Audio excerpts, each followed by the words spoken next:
So you're scrolling through TikTok or Instagram and you see a new trending classroom management strategy that you just have to try.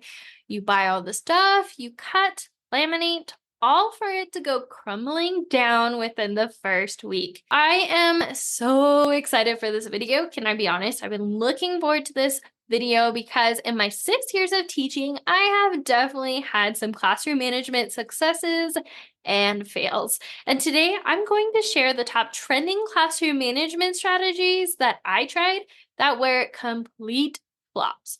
So again, this video is going to be more of my honest opinion. Feel free to take it or leave it, but I'm so excited because if you can learn from any of my lessons, money, time, that I spent on these, then I'm going to share it. So with that being said, let's dive in. Hey teacher bestie, my name's Helena and I'm the creator of the Present Teacher Podcast. I'm a first-year teacher coach, and in this podcast you are going to learn everything from simple, actionable classroom management, social emotional learning, and teacher wellness strategies. You know that impact you want to make in the classroom? Well, we're going to make it happen here.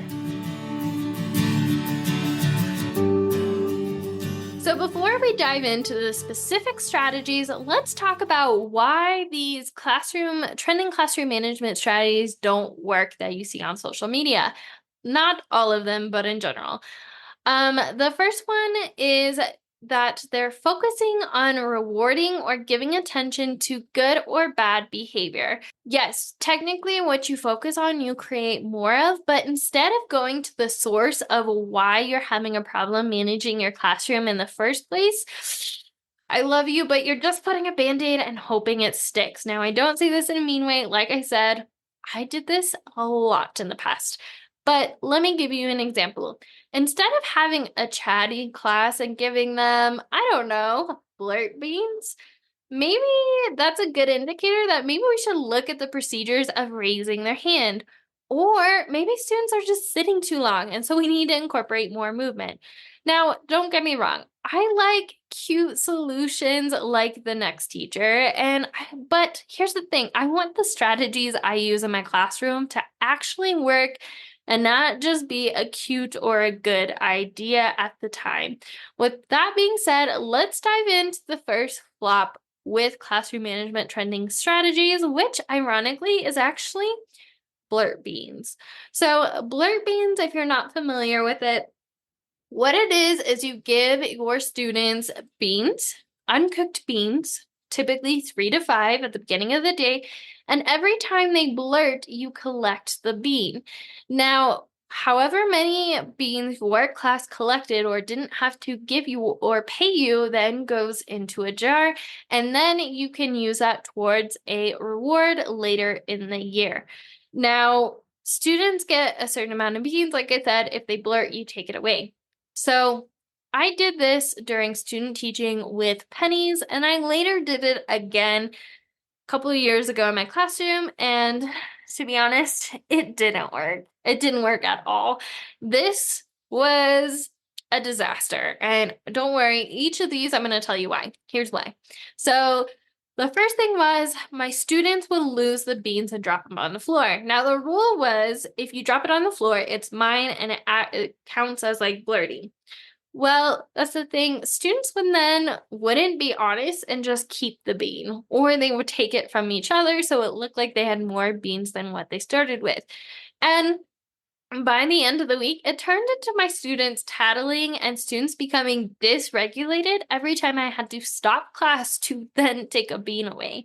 So if you're tempted by blurt beans, or you tried blurt beans in the past and you want something different, here's what to do instead. If your students are chatting and they're blurting, ask yourself these 2 questions. Are my students moving enough? Unpopular opinion, students need to move more. They need to move. They're kids. It says in research that students can only focus for every 1 to 3 year old that they are. So for example, my 8-year-old second graders can only focus anywhere from 8 to 24 minutes at a time.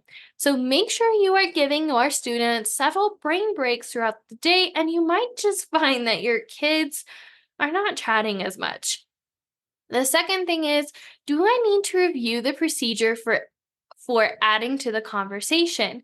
If it's been a while, or maybe you haven't taken the time to thoroughly introduce this procedure, or you want to revisit, model what it looks like and discuss why you are modeling it that way, what it looks like and sounds like, model what it doesn't look like and sound like, discuss why it's important, and then practice. After that, take some time to shout out students who are raising their hand to add to the conversation. For example, thank you so much, Coda. I'm using my dog names here. Thank you so much, Coda, for raising your hand to show me you have a thought you would like to share. Use positive praise, but you don't have to stop your teaching in the middle to then take a bean away and then draw attention to that student. This way, you're practicing the procedure and you're getting to the main cause. The third thing that I want to add here, and I'm just kind of going by feeling here, is in the past, I've also been guilty of not giving my students time to talk with each other. I've been so focused on content and trying to get to everything that I forget that my kids are social beings. And even though I'm an introvert, they probably want to talk to each other. Don't get me wrong, I like to talk to my kids, but you get the idea. So make sure you structure some time in there for your students to talk to each other, because that's also important too. The Blurt Beans is the first trending classroom management strategy that was a complete flop for me. And the second one was, to be honest, I almost don't even want to tell you because I should have known better. I'm going to be kind to myself. I'm not going to be judgy. A clip chart. So, clip charts. This might be aging me. I don't know if they're trending anymore, but here's what it is. So, this was around, especially when I first started teaching, but you have different colors. And students started a color, and every time they do something positive, you can ask them to clip up or clip down when they're not following expectations. Typically, there's different warnings, like everyone starts at good day or ready to learn, good day, great, or amazing day, and then warning, sit out for recess, call home, something like that. Okay, I get the intention behind this. Like I said, I'm calling myself out here. I used this for the first couple of years. Here's why it didn't work. Students would shut down as soon as I stopped class to then ask them to clip down. They would dysregulate. I would stop. I would call out the behavior in front of the whole class so everybody was looking at them, and then they would just bawl, or they would freak out and they would dysregulate, and then they would start acting out. And I wonder why. That's because I was focusing on the negative instead of the positive, and I was calling out their behavior in front of everybody. When you know better, you do better. So if you've used a clip chart and you want to go away from it, again, my opinion, you can, if you feel like a clip chart's working for you, then by all means use it. I just didn't like how I felt using it. If you are using a clip chart, or you've seen people use clip charts and you're wondering what to use, instead try this. Try to use a super improver wall. Now, a wonderful, wonderful, wonderful human being. If you like my channel, go follow this person. Her name is Miss May from One Fab Teacher. She is a beautiful human being inside and out. If you've been or listened to any of my past content, you know I just love this person through and through. I love her. Okay, fangirl aside, when a student, so she has a free super improver wall inside of her TPT store.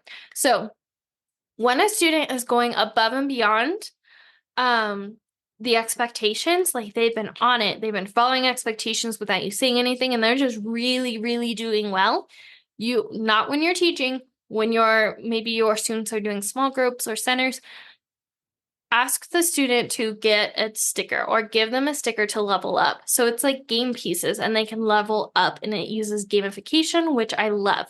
But the important thing about this is that it focuses on the positive instead of the negative. You're pointing out the procedures you like. So for example, I could say, oh my goodness, Kenai, again, dog name. Oh my goodness, Kenai, I love how you have been sitting quietly while I've been teaching. You helped your friend get in line quietly, and now you're doing your work at a level 0. I would like to give you a sticker. Here's your sticker. And then they would go and they'd put it on their chart, and then they can level up once again a certain amount of stickers. What I like to do as an extra incentive is whenever my students level up, I like to do a handwritten note to families, letting them know that they leveled up and how incredibly proud I am. So I like to do a love note home. And this changed my life because then families loved this. They loved getting the positive notes home when a student leveled up, so much so that I had a family tell me they framed my notes, which I love my family. So anyways, super improver wall, highly recommend. You don't have to use a clip chart if you don't want to. There is a better way. All right. So as a recap, Blurt beans were the first trending classroom management strategy. It did not work for me. The second one was the clip chart. Again, didn't work for me. The third one is a classroom store. Now, this has been around since I was in school. I went to a school called Rocky Heights, and we had Rocky Bucks. And you would get bucks for doing what you're supposed to throughout the day, and then you had a store at the end. Well, I thought, okay, again, before I found the Super Improver wall, I thought, maybe I'll try that because the cup chart's not working. So students get money or stickers or points for awards. And at the end of the week, I did mine on Fridays where I opened my store. They could get prizes. Typically, I just went to the Dollar Tree where I had some donations and they could pick out and they cost different amounts of money depending how big the prize was. Here's why it didn't work for me. First thing, students would lose their currency. Now, you have typically two kinds of students. You have the student who has it in their pouch, they have it in wherever you have them keep it, and it is nice and crisp like the first day you gave it. And then you have the other student who shoves it in their desk or shoves it in their basket or however you have students organize their things or their pouch or their supply box, and then they lose it, and then it's a big deal. So that, and then they would also compare money, and I could see those kids who had a hard week then kind of shut down and feel bad about themselves. And I didn't really want that. So that's why I recommend instead, if you're wanting more of a class incentive instead of like an individual, again, for individual, I use Super Improver Wall. For like a class incentive, I use Beat the Teacher, but I think I do it a little different than the trending way to do it. So here's what I do. I have a T-chart, and then I have a smiley face or a frowny face or green tallies and red tallies on one side. So my students get a green tally when they are following expectations without me saying anything. Now, at the beginning of the year, at the beginning when I use this, I definitely give more green than red, but it slowly starts to get harder and more challenging as the day goes or as the year goes on. Now, they get a red tally if they're not following expectations. Here's the problem with this. You can't give them a ton of warnings and give them a red.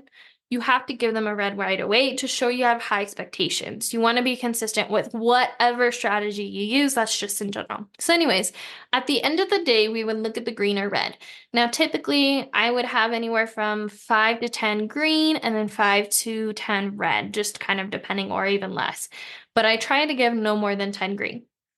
So what they would do is at the end of the day, if they had more green than red, let's say they had 10 green and 7 red, we would subtract that and they get 3 green, which means they get 3 minutes of free time or catch up time at the end of the day. So as long as they had a really good day, they didn't get a think sheet or anything like that, and they didn't need to talk to me multiple times, and they finished all their work, they get those 3 minutes to themselves to do. I had morning tubs that we did or community tubs, and they would work on that or whatever they wanted. I gave choices.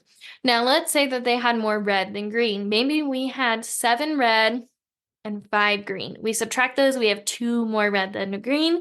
Then they would owe me 2 minutes. Typically, I would use these 2 minutes as a time to review procedures that we really had a hard time with that day. So one way you can make this harder, I love Beat the Teacher, by the way, and I've done this everywhere from kindergarten all the way to middle school.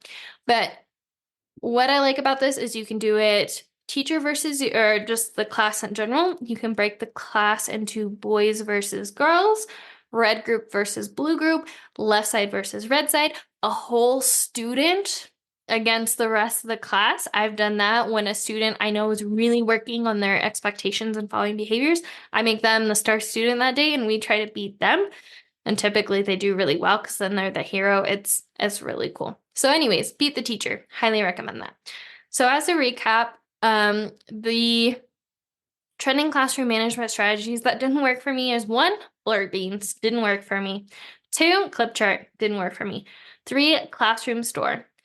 4, taking away recess. Again, calling myself out here. If you do this, don't feel bad. I've done this too. But what it is when a student isn't following expectations, the teacher takes away recess when they don't follow what is expected of them. Here's why this didn't work and why I am a strong advocate now of not taking away recess. The truth is 100% transparency, or giving them, taking away their lunch if you're middle school, is you're making it harder on yourself and you're making it harder for your student. Here's why. When I have a student who isn't raising their hand in class and I take away their recess because of it, that student isn't actually learning to raise their hand. Those two aren't related. So the problem is when you give students that consequence, they typically have a hard rest of the day because then internally they're labeling themselves as a bad kid because only bad kids get their recess taken away or their free time taken away. That being said, that and students, like I said, need to move, especially you have rambunctious kids that have high energy. They need to move. I arguably feel like sometimes we don't give them enough time to move or recess. So if you take that time away, you're sending them back to class, 1, dysregulated, 2, upset with themselves, 3, labeling themselves as a bad kid, and then 4, they have all this pent up energy. So naturally what's going to happen is they're going to have a really, really hard rest of the day. So if you find yourself wanting to take away recess and you want to find an easier way to handle this, try this instead. Enter natural consequences. So natural consequences are whatever the action is has an equal reaction. So let me give you some examples for this because I know this was especially hard for me to figure out when I first started. But for example, student messes up the bathroom. They throw water and soap on the mirror, or they make a huge mess, or they TP the whole entire stall or classroom bathroom. Consequence, don't take away recess, have them clean it up. If they do it again, maybe then they do a thing sheet. 3rd time, family contact. 4th time, admin involved or behavior plan, okay? Another example, student talking in line. Consequence, don't take away recess. Instead, practice your line. Again, I used beat the teacher. So if a student had a really hard time with procedures and we tried several times throughout the day and they couldn't get it figured out and it was not a behavior situation where a behavior plan was needed, you can always have students practice the expectations or practice the procedures then. Okay, next one. Student talking at the carpet, reaction or consequence, practice sitting at the carpet. Okay. So students aren't going to want to practice this 20 to 30 times. So if you practice it 4 to 5 times, they're eventually going to get it. They're going to want to move on to something more fun. So having them redo until they get it to your expectations is a good consequence. Pair this with the free time that I talked about earlier, and it really helps students learn to follow expectations. Now, a quick disclaimer I want to add here. One thing you'll learn about me is I don't believe in calling students out on their behavior in front of the whole class unless it is extremely dangerous or unsafe for other students. By that, I mean throwing, the extreme behaviors.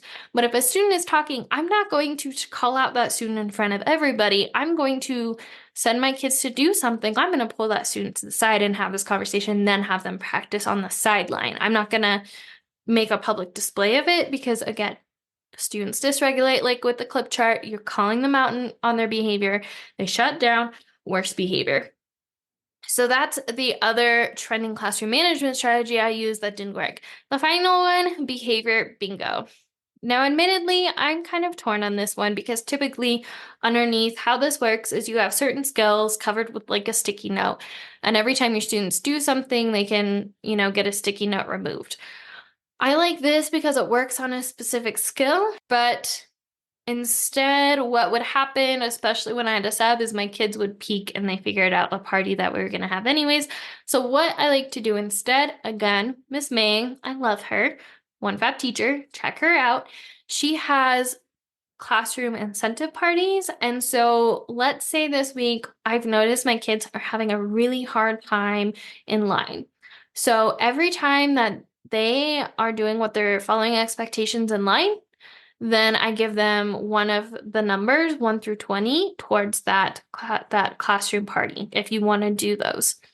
And there's like popcorn, cookies, hot chocolate. She has them based on theme and season, which is really fun. So I use that and it's a game changer. So use that instead of the behavior bingo just because it was a lot of moving pieces and sometimes your kids peek and it's not as fun. So that wraps up the 5 trending classroom management strategies that didn't work for my class. As a recap, you've got blurt beans. Those didn't work for me. Clip chart. Don't want to go back to those days. Classroom store, taking away recess, and behavior bingo. Now, again, these were all my personal behavior and from my personal experience. I hope you take this. If something I say doesn't align with you and it really works for your class, that is absolutely amazing. Keep using it. This is just from my personal experience. And my hope is if you haven't used these and you kind of don't feel aligned with them, they don't feel like they would jive with you, but you feel like you have no other option, I hopefully gave you some tools that you can use instead that might work for your classroom. So with that being said, if you want to dive deeper into classroom management, I want to invite you to a classroom management challenge. Or if you want me to answer the top 10 questions I get in regards to classroom management, I want to invite you to download the Master Your Classroom Management Guide. That's a free guide that I'll send to your email all about how to confidently master your classroom. Or if you want to take it a step further, I want to invite you to join the Present Teacher Circle. So when I first started teaching, I felt like I was really alone, and it was a lot of trial and error of trying to figure things out and learning how to do things quickly without someone to go to for support. That's why I created the Present Teacher Circle. The Present Teacher Circle is a monthly community where we master all the different components to having an effortless year and to save time as a new teacher, including how to manage your classroom, how to take care of planning and data in a time-efficient way, how to plan quickly and efficiently in prepping without staying on the weekends to do it, how to organize your classrooms and resources so you can use them next year, how to have excellent communication with admin, your team, and families, and all about taking care of yourself as a teacher. So if this is something that you want support in, I want to invite you to come join us inside the Present Teacher Circle, where we support each other in this, and it's really a lot of fun. It's really everything I wish I would have known as a 1st through 5-year teacher. Things that would have saved me time in the long run. So if you want to join us, I will drop a link in the description. But as always, remember, we are stronger together. Thank you so much for joining me here. What classroom management strategies or trending strategies have you used that didn't work? Let me know either by sending me a DM or in the comments down below. What questions do you have about classroom management? Let me know because I'm really excited to continue making content about this topic. All right, with that being said, as always, remember we are stronger together, and I will see you in the next one, Teacher Bessie. Bye! Thank you so much for joining me on today's episode. I hope that you were able to take away some value that will help you thrive inside and out of the classroom. It would mean the world to me if you could take 5 seconds right now and leave a review on this podcast. And if you found this podcast especially helpful, make sure to take a screenshot of this episode right now and tag me on your socials to let me know you're listening. As always, remember that we are stronger together with all the love in the world. Helena, aka the Present Teacher. See you next time, Teacher Bestie.